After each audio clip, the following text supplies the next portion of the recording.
It's Christine Wilson and Saphira Galoob, and you'll thank us later. Tune in every week and hang out with us because we're a lot of fun. And no topics off the record, we decided. We are open to talking about everything together with a bit of a sense of humor, a lot of self-forgiveness, a lot of grace, and always being wiser on the other end. Bring it on, girls and boys. You know what? You'll thank me later that I'm telling you about this. You'll thank me. They're going to hate us, Saphira. It's going to be nuts. It's great to see everyone today. I love it. All four of us are here. It's been a while. Well, we've all been going in so many different directions that we've finally all landed back in our home spots and are able to regroup and reunite, all the things. It's really nice. This has been a week where you have been on the road, I've been on the road, everybody's moving and grooving, but we're all back together. So I love that. One of the things that I was saying is that I love that I have a place where I work where I can take my work on the road if I need to, and nobody cares. Nobody's annoyed that I'm at the pool when I'm on a Slack call with them, right, Nicole? That's right. I was actually in the pool when I took the Slack call, and I was like, Now you're just showing off. I don't think everyone remembers that I'm at the beach. I was like, this can wait until tomorrow. I'm just like, no, it's fine. I was like, no, I'm on it now. Let's talk. So, I mean, I brought this up because I think company culture and having my own business, one of the most important reasons I wanted to do it was because I was so unhappy with the company culture at so many places I had worked before I started my business. And I was quite a job hopper. I made it like a year to 2 years and I was like, okay, bored, went to the next thing. So I got to experience quite a variety of companies, different sizes, different types of bosses, the culture. And the biggest thing that I said is I don't ever want to be treated or treat people like they're children that are untrustworthy. Yeah. That was my, number one thing. Like, I did all that growing up to be a grown-up. So that was really what, and I think as we start thinking about being a manager, being a boss, being a woman in a management role, how you treat other people, a lot of it to me is a reflection of how I want to be treated. So I thought I'd see a little bit of how you guys feel about company culture and as a woman in a management role, how that plays out for you all. Well, I mean, we could start with Nicole and Courtney on kind of what your experiences have been as kind of workers or employees in your 20s and 30s, and is culture important, and can you see a difference? Because I've got some very specific thoughts on this. Yeah, I mean, like for me, part of it too is just like a shift in like type of job that I was working, going from healthcare into marketing is a big jump no matter what. But I think like I've definitely worked in places where I dreaded the going into the office, not because of the work that I had to do, but because of the atmosphere and culture that was there. And I loved individual people that I worked with and things like that. But I think it makes such a difference, at least, especially for me in that like mental health component of, there's a lot of things that money doesn't make up for, and that is one of them. So going from that to this shift, especially too, like I didn't think I'd love working from home. And now I'm like, oh, imagine having to get dressed, get in my car, drive somewhere. My commute right now, I joke, is the best because it's from one room to the other, which makes getting to work on time really easy, It's still hard for me. I think it's just one of those things where it's like, and I can speak to this more a little bit later, but there are a lot of things that I do appreciate about our current work culture that I definitely never had other places, at least to this degree. And part of that is just like, I don't feel nervous to speak to anyone on our team, or like I'm going to get scolded or yelled at for like minor things, even big things, like it's never, even when I'm scared, Christine's like, it's fine, don't worry, Right. Mm-hmm. I mean, I think that's super important, is to not feel scared.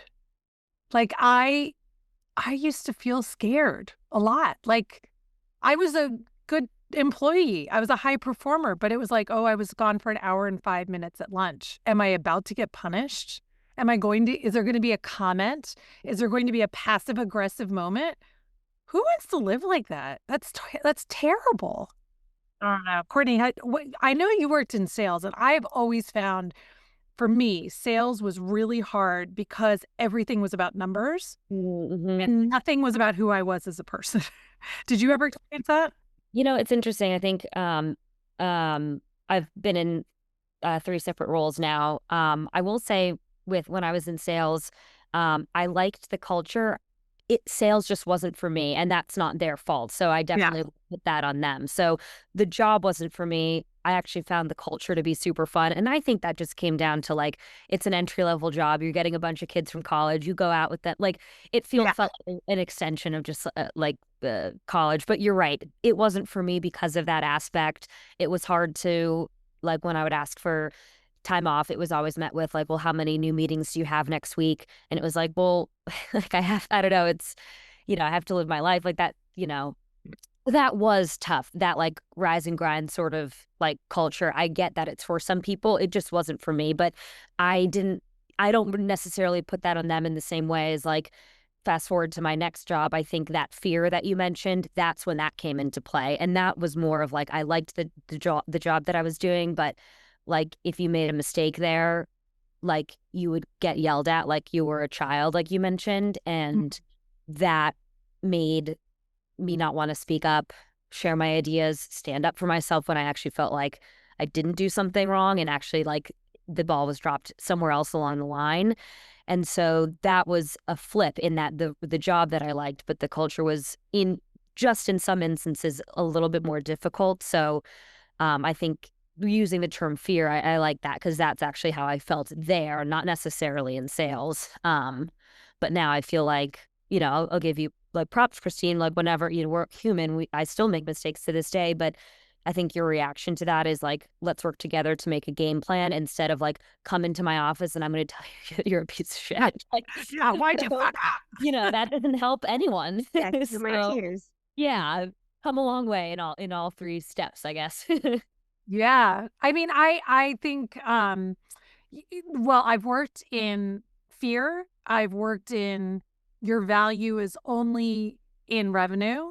I've worked in all male environments where I was very uncomfortable and it was pointed out that I like, oh, we make dirty jokes, but you shouldn't be where you can hear them kind of thing, almost like on me to make myself not around for the environment.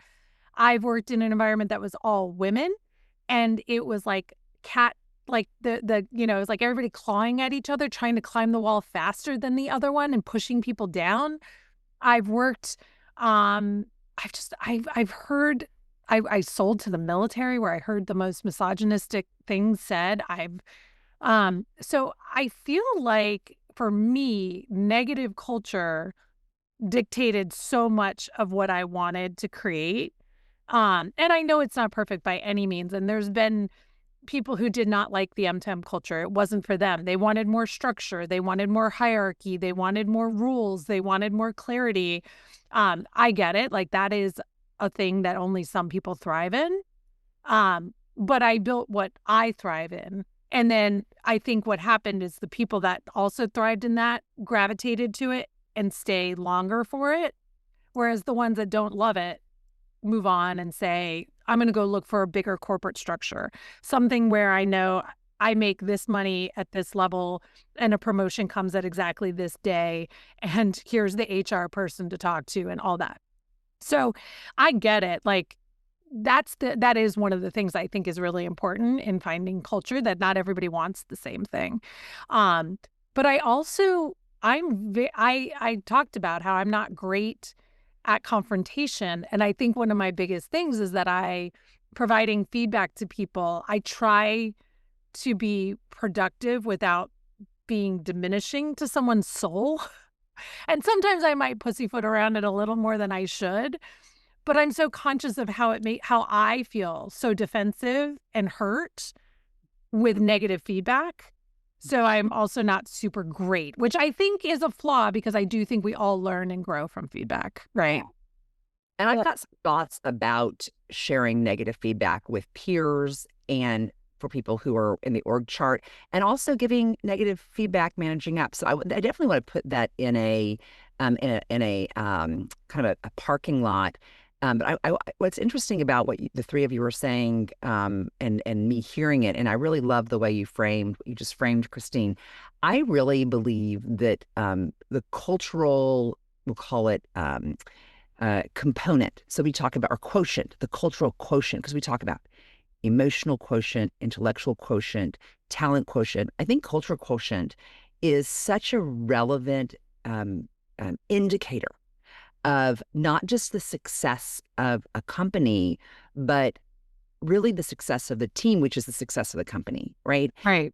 And I think a lot of people put culture, the responsibility culture, at the top of the org chart, where in smaller organizations, I mean, one bad apple can destroy the whole bunch. And I will go one step further, which is something that has been incredibly apparent to me, is that if you have a small company and you have clients, and the client culture is not good, having a client that has bad client culture can actually seep into your organization's culture. And my experience most recently with these transitions with my clients and clients having merged and so forth is that the merging of clients is actually impacting my company culture in a way that I am not satisfied with. And so I'm Yeah. making some really significant decisions that, because I prioritize culture in order to both protect team, but also get the best out of my team, that I'm looking at recalibrating my client composition. Because if I'm not satisfied with the way that the culture of my clients is interfacing with my company, I'm going to do something different. Yeah. It's huge. I mean, I can see the smiles on everyone's face because I think every one of us just went to, oh yeah, remember that Yeah. person? That Yeah. Yeah. That thought in my I head. may prioritize revenue on the short run with a client who brings in bad culture, but I assure you, the second I realize that, I am looking for the pivot. So if Yeah. folks want to work with me, it is not just because they either write a big check or they make the offer. Oh, no, no, no, Nanette. That is not enough for me. Because I am talented, my team is talented, and our deliverables are distinguishable from what you can get in the marketplace. And I'm not just giving that away for a buck. Right. We wake up every morning and I have some teammates, and you all are part of my team, and I want us to feel good about the way we interact, and I want us to feel appreciated, and I want us to feel like we are part of a team. I don't want it to be in this dynamic where I could go on this podcast couldn't be long enough for me to parlay some of the behaviors that I've experienced very recently amongst other adults in professional organizations. Completely unacceptable. Well, I mean, one, I've watched you go through this, and two, Courtney and Nicole and I have had some very serious conversations over the past couple years about what our client composition has to be in order for me to retain them. So my priority, one, is to have the revenue to pay them, obviously, but two is to keep them. They are the business, right? So if they have a client that literally creates the fear, the stress, the anxiety, the unhappiness of going to work, then I will lose them. And I just went to a breakfast meeting with a potential new client that has plenty of money. Plenty of money. And the saleswoman in me wants to sell everything I can sell. I want 100% close rate. Like that's how my mind is. I sat through this meeting and I heard 3 different misogynistic statements made in joke, ha ha format by this person. And I was like clocking it. And I'm like, could I put up with this? Is it worth it? This is an opportunity. There's a lot of money. And then I was like, no. And then I found myself stalling on doing the proposal. And I was like, why am I stalling on doing the proposal? And then I was like, you know what? One, I don't need him as a client. Two, if I were to take him, the only chance would be on my terms. So I sent the email with all the requirements of what would have to be done before they could have the privilege of working with me, because he didn't have his shit together and he didn't want to do it. And he went away. Well, I'm actually relieved that you had, one, the maturity, the professional maturity and the cultural maturity, because that revenue piece is a really shiny object out there. Hard. And that the other thing is that your team has your back, because they don't want to do that work either. No. Yeah. No. And it trickles down quickly. You know, like I've said to multiple people on our team before, whether it's just about workload, clients, whatever, and I'm like, listen, you're a person before you're an employee. So like that's something like that comes out of my mouth. That's definitely like the overarching culture that we have at M2M, you know. So it's like one of those things where it's like I also am aware as a manager who has to answer to Christine and clients of progress and how we're doing, that if you as a person are on this downward spiral and in this bad place, that that's going to affect performance and things. I'm not approaching it because I'm like, oh, well, if you feel bad, you're not going to do a good job. It's like, because you're a person, I have a relationship with you, I care about you. And I think that's felt from our team, you know, because otherwise that makes a huge difference. You know, I was talking with some folks at this conference this weekend, and we were talking about like people, because I'm in an industry that is so delicate because there's all these constraints on revenue, and valuations are like literally north to south. Like it's not even like a diagonal. It's like literally it's a vertical line down. Like companies that used to be worth $50 a share are now worth like 50 cents a share. Like it's dismal. Yeah. And in really high performing companies are doing well. And I said, you know, I don't really know what's going to happen with my quote unquote clients and jobs. I said, people can take my job and they can take my contract, but they can't take my reputation and they cannot take my relationships. And being able to that having a business, having kind of like that being a priority for me that's fundamental, because I will be able to get quote unquote a job doing something, but those relationships and that reputation, that is the kind of the cultural priority that I have decided I'm going to prioritize. And to me, that is of a value that you cannot hire somebody in. You can bring somebody in to do my tasks, but you can't bring in somebody to replicate those relationships. And that is so in my industry, that is significant. Yeah, I absolutely agree. And I think what I'm hearing, which I think is really important, is that my prioritization of Nicole and Courtney as people first then dictates their style down, because they know, one, that's my expectation of how we're going to treat each other. But two, I think hopefully they appreciate it. And then they're like, I want to pass that, keep having that go down the levels. And I think one of the things is if you might be that innately that kind of person, but if you're in a culture that doesn't allow it or doesn't prioritize it, then you're kind of forced to then manage in a different way that might be not to how you intuitively would want to. So if my statements to Courtney and Nicole were like, have they produced X number of posts? Have they done all of these calls? Did I notice that someone came on at 9:42 instead of 9:30 on Slack? Make sure you write that up. Then that creates that culture down, and everybody becomes the untrustworthy or the watchdog, or both. You're now seen as untrustworthy, and you're out to watch everybody else so you can prove that you're part of the watchdog team. And I just think that one of the biggest things, we had the largest experiment of all time, natural experiment with the pandemic, that proved that industry and business could function with human beings being trusted to want to do their job, to do their job, and to do it correctly. That really was, I mean, it's like the proof is in the pudding. Why would we go back to culture that dictates fear, retribution, and expectation that people are not good employees? Yeah, I think, what's really delicate about what we're talking about is so interesting, because I think about the idea of culture and your relationship with your job and your relationship with your organization a little bit like a relationship, right? Yeah. Like, I demand a certain quality of a certain quality associated with my friendships and with my marriage and with my family and with my professional environment. I think the really tricky thing is, and I'm getting ready to move into, I haven't resolved this delicateness, is you guys remember earlier on the podcast when I was saying that I have been struggling because I'm so committed to my professional commitments. I have such a commitment to my professional life and my professional obligations. that I sometimes I don't depersonalize it. So the question becomes, and this, I'm going to put this out to the group. How do we, reconcile the fact that we do have this kind of relationship orientation towards our professional lives, yet keep that kind of, but it's just a job. And I just want you to wake up and do the test. How do we put those two things in line? Because I think, if I know, for example, with my team, I don't just wake up and go through tasks and like I care about these human beings. But sometimes with clients, I literally have to say, I'm just waking up and doing tasks with these people.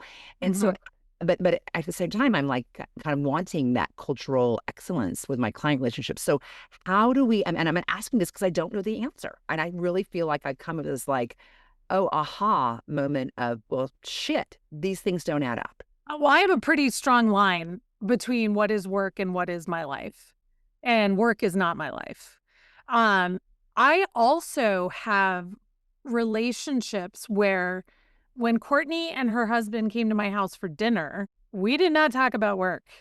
Right, Courtney? Did not talk about work. I purposefully, right? I mean, we talked about our dogs. We actually talked about our husband's jobs.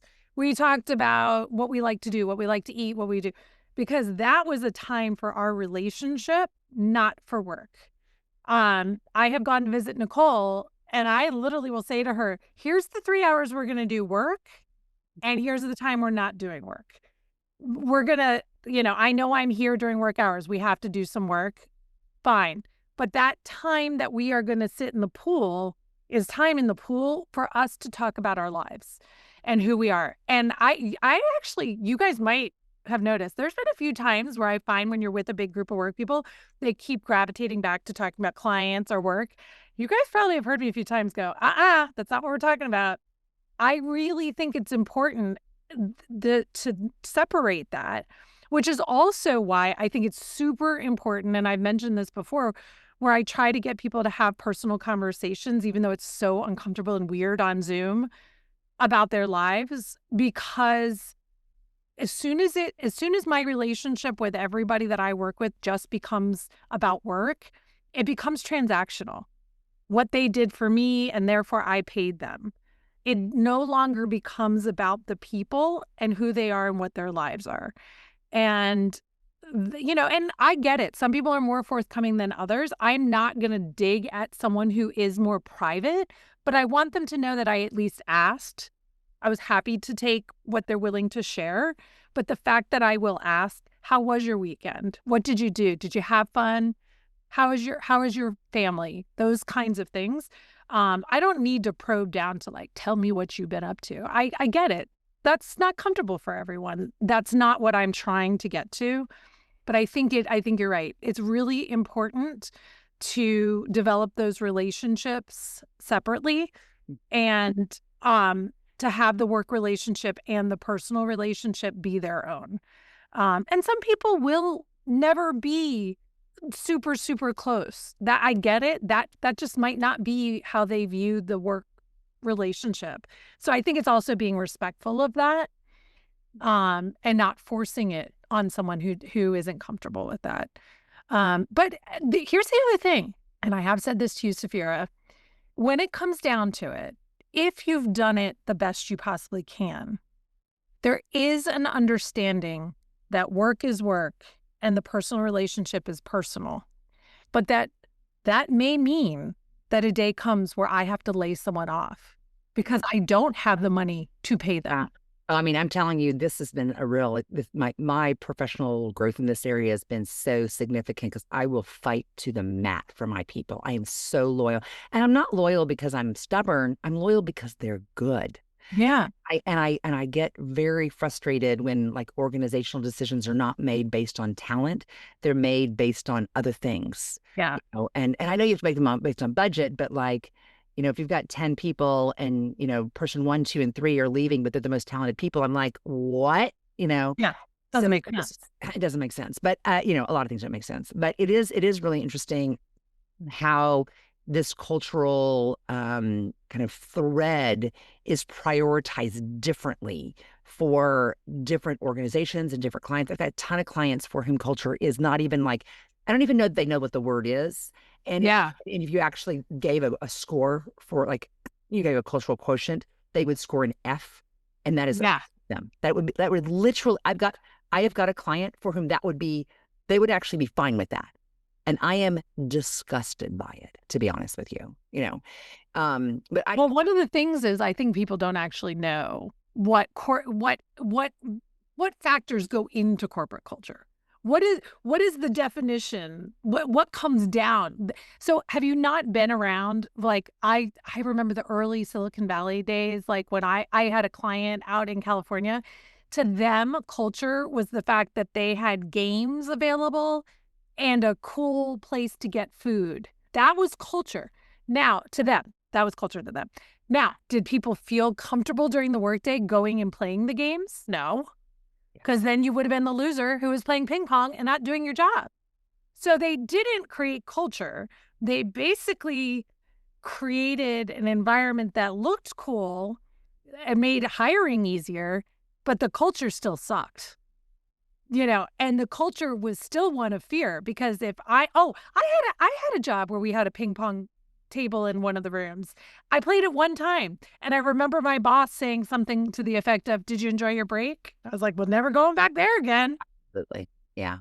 No, I think the real test of culture is, or the quality of the culture is, what happens when things are tough. It is so easy to have good culture when there's plenty of money and things are, like, raining down, and lots of contracts, and everybody's winning. But it's when things get tough when I think the cultural character, I'm going to use that word, Yeah. the cultural character of a company is tested. And that's where my industry is now, and that's where my business is right now. So I'm really in a very I think my cultural character inside my company is being tested right now. So it's really, really interesting to see and to hear how you guys prioritize this. And I mean, I can honestly say, like, we are a client of your firms, Mhm. and I am hyper conscientious about, the stress that my organization is under right now, and how that translates to our culture and how we come in as a client. Because, you all, I don't want that seeping into you guys' Yeah. world. Right. Well, don't worry about that. We're part of your support package. I know you all are wonderful. Well, I did ask ChatGPT kind of what really defines corporate culture. And I thought this was really interesting. It refers to the shared values, beliefs, attitudes, behaviors, and practices that characterize an organization. It's the personality of a company, what it's like to work there, how people interact, and what is considered acceptable or expected. And here's the things that it influences: how decisions are made, how employees communicate, how conflict is handled, and how success is defined and rewarded. It can be shaped intentionally through leadership, policies, rituals, and storytelling, or it can evolve informally over time. It plays a key role in employee engagement, retention, performance, and brand reputation. That is so powerful. That is so Yeah. powerful. So I actually wanted to share something, a best practice that I have developed, and I just, because because you were talking about confrontation, and I think as we have such meaningful relationships, I mean, we have cultural quotient, a meaningful cultural quotient in your organization and our organization. And I wanted you guys to try something the next time something that goes awry, because I would like to see if this pedagogy, how successful it is. I'm curious about it. Okay. So something goes wrong, and it's with an individual with whom you have a close relationship in your organization. So Nicole, it could be somebody you manage up to, or somebody you manage down to, or it could be between you and Courtney. And so something didn't go right, and everybody knows that. So the question is asked by the group. Okay, so this didn't go right. The first question this conversation should put out on the table is: was the kind of going awry? Was it a policy? Did it go awry because it was a policy? Was it in the policy? Was it in the personality of the individuals involved? Or was it part of the process? And what I have learned is that, like, if it's the policy, the question then becomes, is this the way that, whatever it is was this a policy deficit or a policy, or the policy is actually like, is there no policy, or is Right. There was nothing to tell you how to do it to begin with. right? Did somebody go to play pong, I mean, whatever it is, or There whatever? were no rules about ping pong, so how could she know? Yeah. Is there a rule, or is the rule need to be changed? Okay. Does this have to do with the personality of the individual? Are they having a really tough time at home? Are they not feeling value? Whatever it is.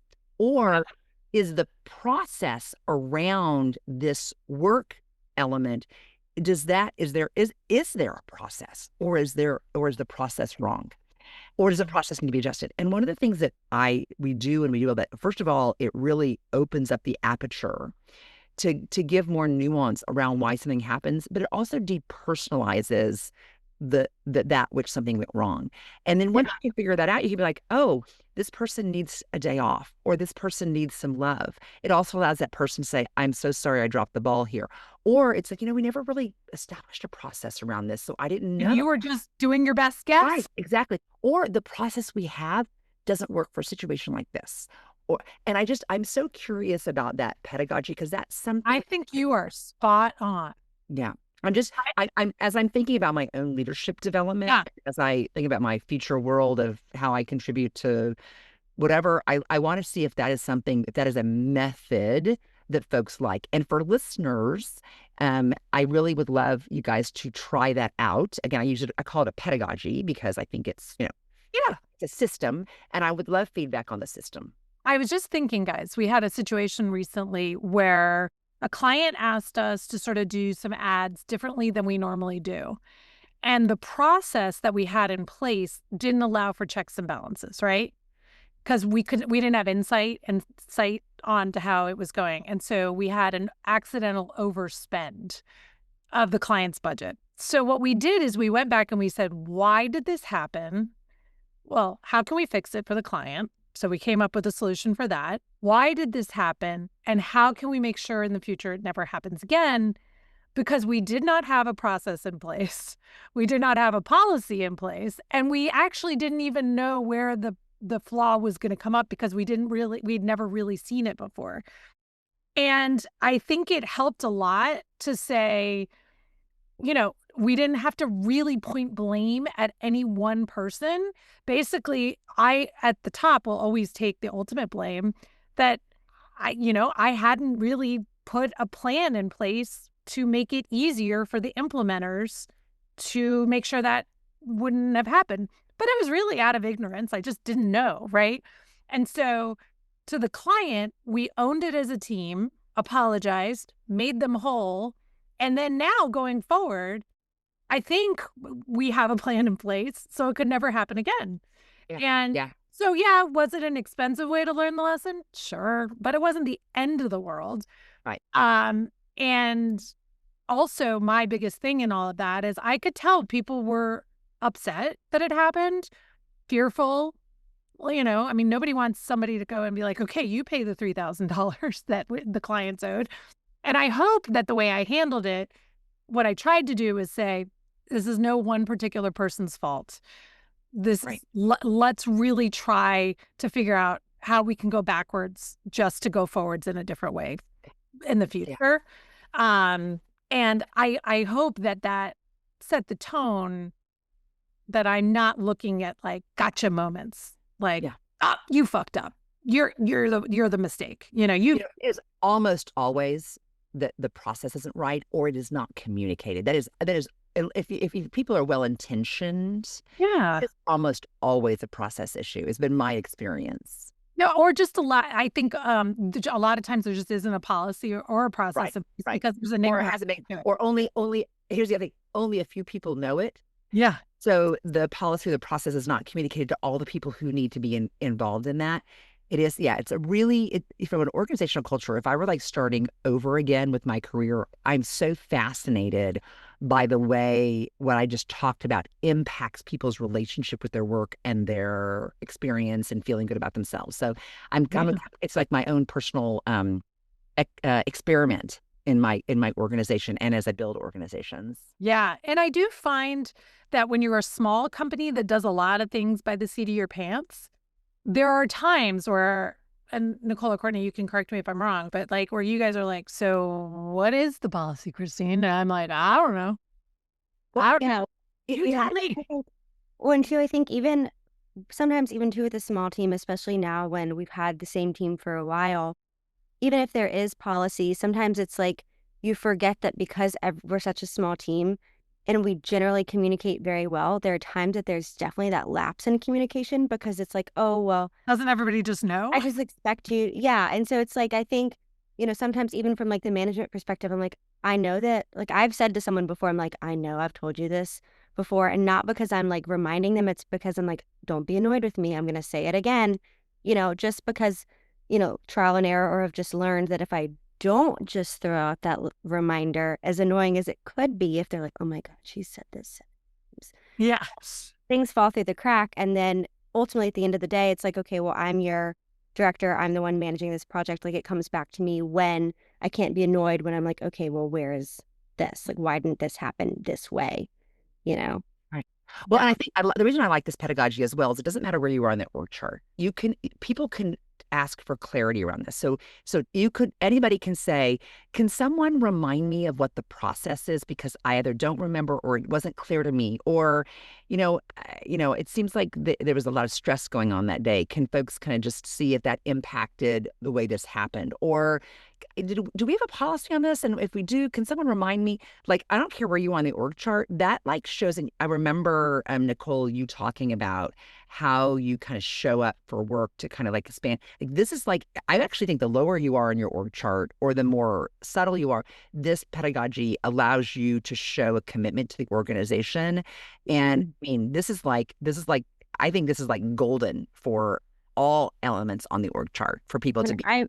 I really like it too, just because I think back to like when I first started M2M, there was a big kind of leadership shift pretty early into my time there. And so a lot of it became like, as you all know, I'm a little bit more type A than Christine and other people on our team, especially at the time. So I was like, okay, for my own self, I need to like rethink all of these things. And I really shifted a lot of things that were happening. And I expected like not pushback, but not the open arms that I got of like, oh my gosh, this is amazing. And I was like, well, then why are you just now telling me this? Yeah. I do think that like, whether it's and I try to take myself even out of my role now and think about, well, what was it like when I was an intern? And what was it like when I was scheduling for this account? Or what was it like when I was in their shoes? Like, what do I remember wishing I had more insight on or information on or training on or whatever it was? Because I think it's easy to remove yourself from that. So it's just putting yourself back in your team's shoes at multiple times throughout the year, not just, when something goes wrong. Well, I think I like the way that we're coming to a culmination on this. And Christine, I didn't mean to jump into your world, but culture is not just the founder's responsibility, and Right. and having some structure around how people in an organization can contribute to positive culture is a very proactive way to engage with your organization. Christine, I'm going to pass it over to you since I feel like I've been a little bit chatty Cathy, but you opened up a whole side for me to close us out. Well, I just thought I do think that your policy, it was the policy, the policy, the personality, and the process. Personality. I was going to say person. I was like ready to be like, is it the person? No, the policy, the personality, and the process. I think that's great to take away from. I also think that people, should not throw things at their employees like it's culture. You should not just send them a swag with your company brand name on it and say that's culture. You should not say I gave you an extra vacation day, that's culture. Those are benefits, those are gifts, those are part of a much greater culture you're creating. If I never gave them a piece of swag, that would not actually change our company culture. So I do think those things are super important. And I think when organizations get bigger and bigger and HR sort of runs culture and has check boxes they have to check off, sometimes you lose the bigger picture of what culture is. And ours is much smaller and easier to maintain. So I do think that that is super important. I also think that remembering that we are all human beings with lives, people we love, things we like to do, things that make us fearful, things that make us excited to get up each day, should be at the root of really what we do in our immediate management roles. You can't do it for 1,000 people. I get that. But if you are managing a team, creating that and as part of your understanding in each of these little moments and interactions with people is super important.